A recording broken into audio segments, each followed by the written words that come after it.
The Lord be with you. and with your spirit. A reading from the Holy Gospel according to Luke. Glory to you, O Lord.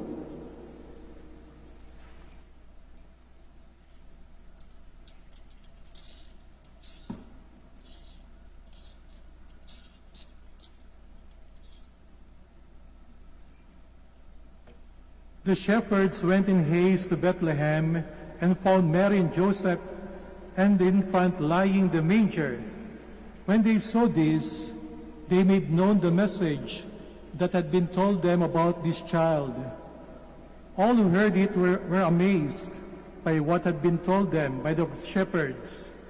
And Mary kept all these things, reflecting on them in her heart. Then the shepherds returned, glorifying and praising God for all they had heard and seen, just as it had been told to them. When 8 days were completed for his circumcision, he was named Jesus, the name given him by the angel before he was conceived in the womb. My dear sisters and brothers, the Gospel of the Lord. Praise to you, Lord Jesus Christ. Please be seated. Ang mga parol po, ang sabsaban at ang Mahal na Birheng Maria, ang tatlong prominenteng bagay na makikita natin dito sa simbahan ng Manawag ngayong Kapaskuhan. Una po yung mga parol. Diyan po sa may kampanaryo, sa Torre po ay merong oversize, giant na parol na ikinabit natin. Kitang-kita po sa buong bayan. Dito po sa may dome ay meron din isang malaking parol, star, at diyan po sa pader ng ating simbahan, napakaraming parol, maging chandelier, meron po mga parol. Sa may likuran pong bahagi ng ating simbahan, ang mga basic ecclesial communities ay nagdala rin po ng iba't ibang klase ng mga parol. Ang parol po ay napakalapit sa puso nating mga Pilipino. Merong isang Filipino immigrant sa Victoria, Canada. Sinamahan niya minsan yung kanyang pinsan para bumisita doon sa kanyang auntie. First time nilang bibisita sa bahay ng auntie ng kanyang kaibigan. Dahil nalibang po sila sa ganda ng kapaligiran, ay nakalagpas na sila sa bahay at sila nagpaikot-ikot doon sa lugar. Hinahanap nila yung bahay ng auntie hanggang sa makita nilang isang parol na kapis. At sabi nila, that must be it.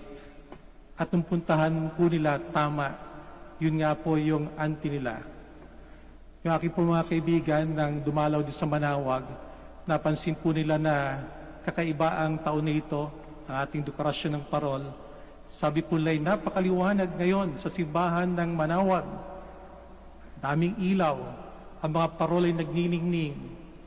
At ang sagot ko po, kaya maliwanag yan, it is our message na sinasabi namin na COVID-19, keep out. Alam po natin na ang taong 2020, dahil sa COVID-19 ay mukhang pinagdilim ang ating lipunan, ang ating kapaligiran, maging po ang ating mga buhay.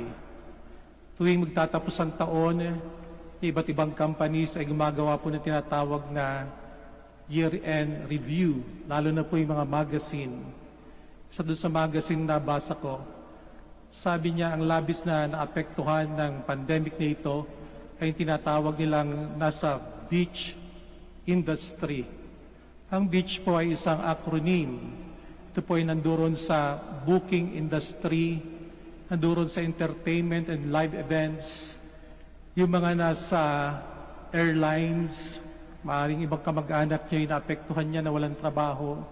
Nandoon sa cruises, meron po kaming kakilala na nawalan ng trabaho, minto ang pagbiyahe ng mga barko, at nandoon po sa hotel and resorts industry. Labis po sila naapektuhan ng pandemic na ito. Pero hindi lang po sila. Marami pong mga manggagawat ang nawalan ng trabaho sa iba't ibang larangan ng hanap buhay. Pagpasok ng 2020, napakaganda ng pananaw ng ating pamahalaan sapagkat mataas yung economic growth, pumapalo po sa positive 7.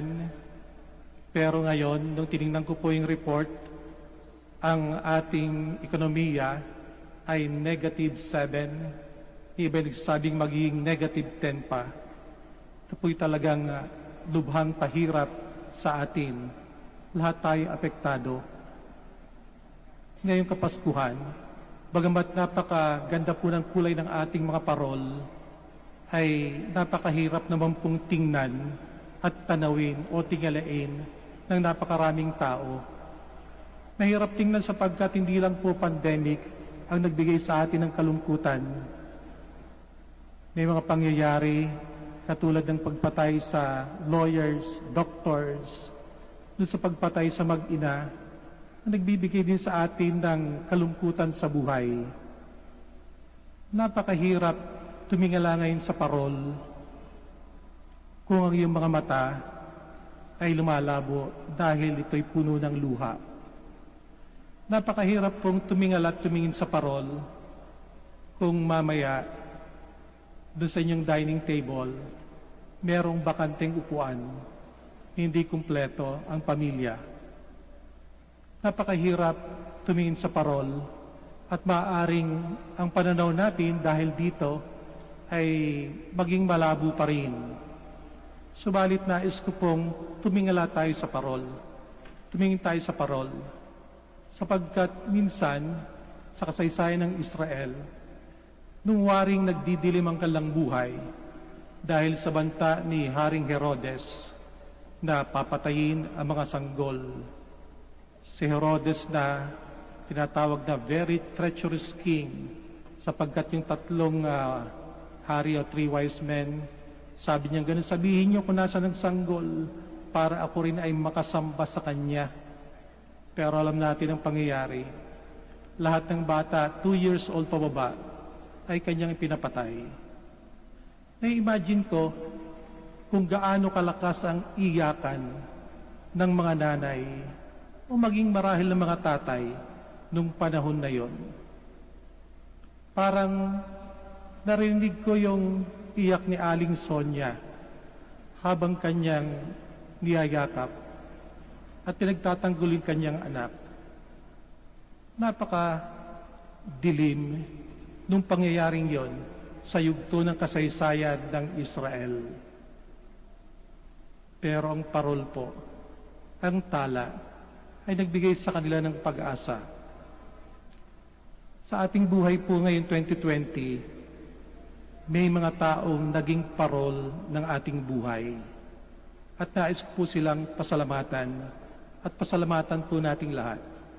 Nandiriyan po yung mga bagong bayani, mga doctors, nurses, yung mga tagapamayapa, mga frontliners, ating mga kaibigan, mga donors, mga benefactors, mga volunteers, mga taong nagkakawang gawa sa panahon ngayon. Sila po'y parol ng ating buhay. Subalit tayo rin po, inaanyayahan na maging parol at sana po'y paliwanagin natin ang parol ng bawat isa. Tayo po sana'y maging isang komunidad na sama-sama nagsisindi ng ating parol ngayong sasalubungin natin ang 2021. Ang parol po'y huminto sa tapat ng sabsaban. Inaanyayahan ko rin po kayong tingnan ang sabsaban. Hindi lamang tingnan.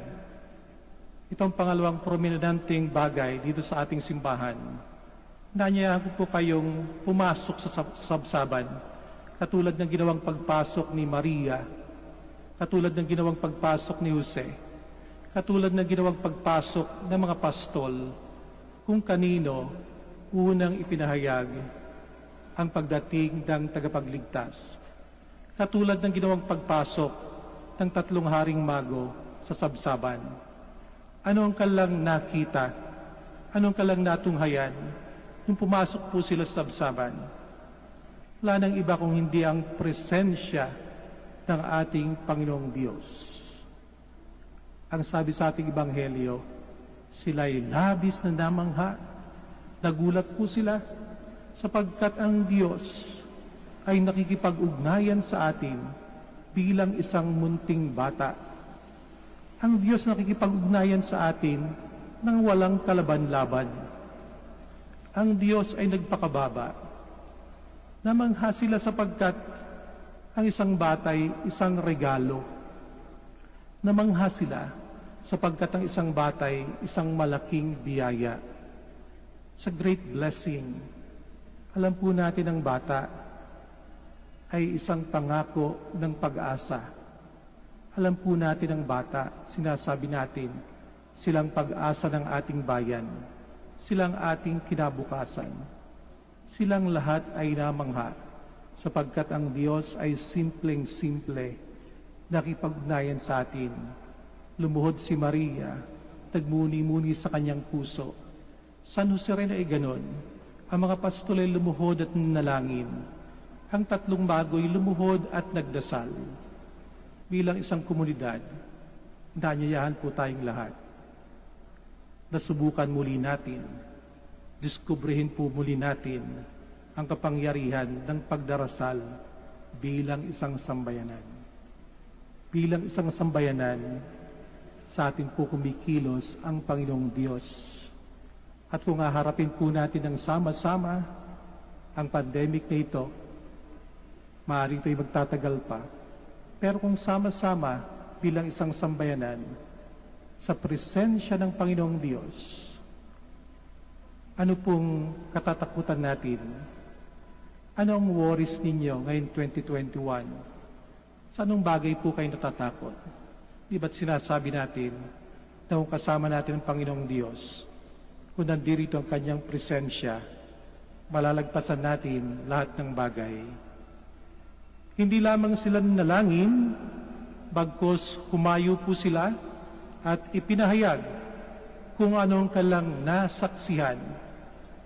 Hindi rin pong sapat na tayo ay magsaya sa tingkad ng mga ilaw dito sa simbahan, na tayo magsaya sapagkat tayo pumasok sa sabsaban, katulad ng mga pastol at ng mga hari, katulad ni Maria at ni Jose. Iniwan po nilang sabsaban, iniwan nilang Bethlehem, pero hindi pula iniwan ang presensya ng Panginoong Diyos sa kanilang mga puso. Dala-dala po nila ang mabuting balita at ipinahayag nila saan man sila pumunta. Ganon din po marahil ang hamon sa atin kung tayo mayroong kislap ng pag-asa sa ating mga puso. Ang hamon po sa atin ay ipahayag din natin. Ang sabi ni Pope Francis sa kanyang mensahe for 2021, buuin natin yung tinatawag niyang culture of care.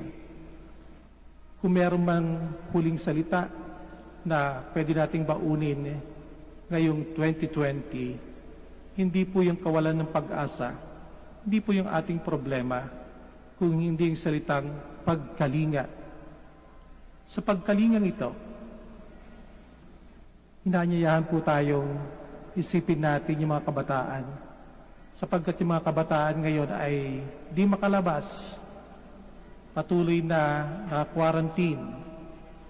Anong oportunidad ang pwede natin ibigay sa kanila sa ating lipunan? Ang naghihintay sa mga kabataan na hindi makalabas sa ating panahon? Alalahanin din po natin ang pagkalinga sa ating mga lolo at lola, sapagkat hindi rin po sila makalabas. Ano pong uri ng lipunan ang pwede nating ibigay sa ating mga lolo't lola? Anong papel pa ang pwedeng gampanan sa panahon na katulad ng meron tayo ngayon? Culture of care, pagtataas ng dignidad ng bawat isa, pag-iisip para sa kapakanan ng lahat o ng nakakarami. At ganoon din po, tinatawag na pagkakaisa solidarity, na ibig sabihin ay I am responsible for everybody. So yung taong merong solidarity ay yung taong nagsasabi sa kanyang sarili, sagot kita. responsable ako sa bawat isa.